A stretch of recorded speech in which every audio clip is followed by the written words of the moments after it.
여러분, 이번 영상은 이과 문법을 정리할 시간입니다.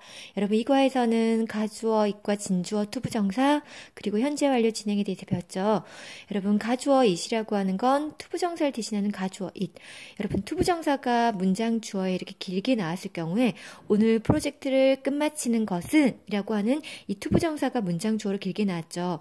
그럴 경우에는 주어를 간결하고 명료하게 하고자 하는 영어의 원칙에 의해서 이 긴 투부정사구를 impossible 뒤로 보내고 여러분 이 is 앞에 주어 자리에는 아무 뜻이 없는 형식상의 가주어 it을 쓴다는 겁니다. 자, 여러분 투부정사가 뒤로 가고 it 가주어가 되겠죠. 그래서 가주어를 찾았다면 진짜 주어가 어디에 있는지 찾아봐야겠죠. 여러분 가주어 it은 그것이라고 해석하지 않는다고 했습니다. 여러분 그럼 두 번째 볼까요? 가주어 it이라는 건 투부정사를 대신하는 거죠. 여러분 지금 to get there on time, 제 시간에 거기에 도착하는 이라고 하는 이 투부정사구가 원래는 이 it의 자리에 있었습니다. 하지만 길고 무겁기 때문에 뒤로 보내고 여기엔 아무 뜻이 없는 형식상의 가주어 it을 쓴 거죠. 그래서 여러분 해석은 뭐부터 한다 그랬죠? 선생님이 진주어부터 한다고 했죠. 제 시간에 거기에 도착하는 건 어려웠다라고 하면 되겠죠. 그러면 여러분 여기 이 문장도 it으로 시작해요. 아직은 가주어인지 진주어인지 뭐 대명사인지 비인칭 주어인지 모르겠죠. It is dangerous 하고 나오는데 여러분 투부정사 보이죠? 아 가주어 진주어 구문이구나 라고 해서 여러분 이 투수임이 진주어가 되겠죠. 이 강에서 수영하는 것은 dangerous, 위험하다라고 해석하면 되겠죠. 여러분 가주어 it이라는 건 말 그대로 가짜 주어로 뒷부분에 있는 이 진주어 투부정사를 대신한다라는 거 잊지 마세요. 그러면 이러한 투부정사의 의미상의 주어가 있는데 여러분 갑자기 의미상의 주어가 뭔가 싶죠. 이 예문 한번 봐보실까요? 수학 문제를 푸는 것은 쉽다라고 하는 it은 우리가 지금까지 봤던 가주어고요. 투부정사는 진주어예요. 여러분 수학 문제를 풀다. solve라는 동사는 풀다, 해결하다라는 동사인데 풀다, 해결하다.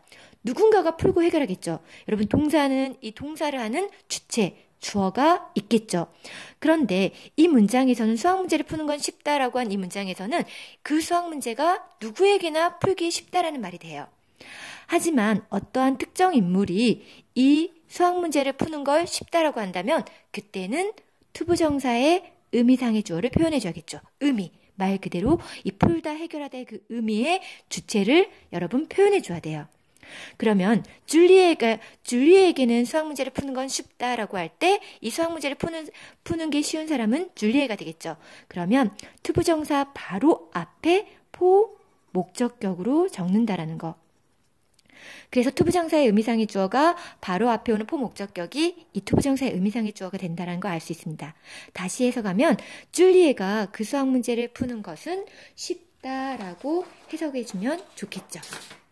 다음 예문 보겠습니다. 그러면 투부정사의 의미상의 주어는 여러분 보통 포 목적격을 사용합니다.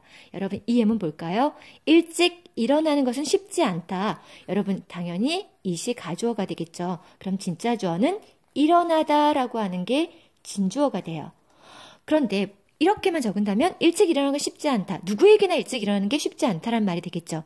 하지만 어떤 민수가 일찍 일어나는 건 쉽지 않다라고 할 때는 여러분 일찍 일어나는 이 의미상의 주체가 있다라는 거죠. 그러면 바로 앞에 투부정사 바로 앞에 포 목적격으로 의미상의 주어를 표현해 준다는 거예요. 그래서 포 다음에 민수 이렇게 해주면 되겠죠. 두 번째 예문 보면 나를 도와주다니 매우 친절하다.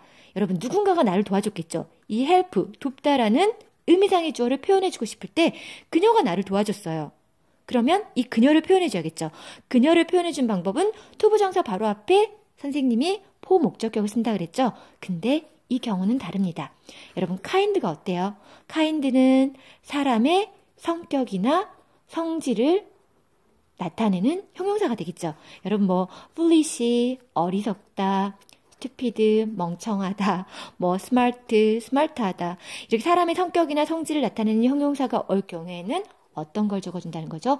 of 목적격을 쓴다라는 거. 대부분은 포 목적격을 사용하지만 사람의 성격이나 성질을 나타내는 형용사가 올 경우엔 of 목적격을 쓴다라는 거 잊지 마세요.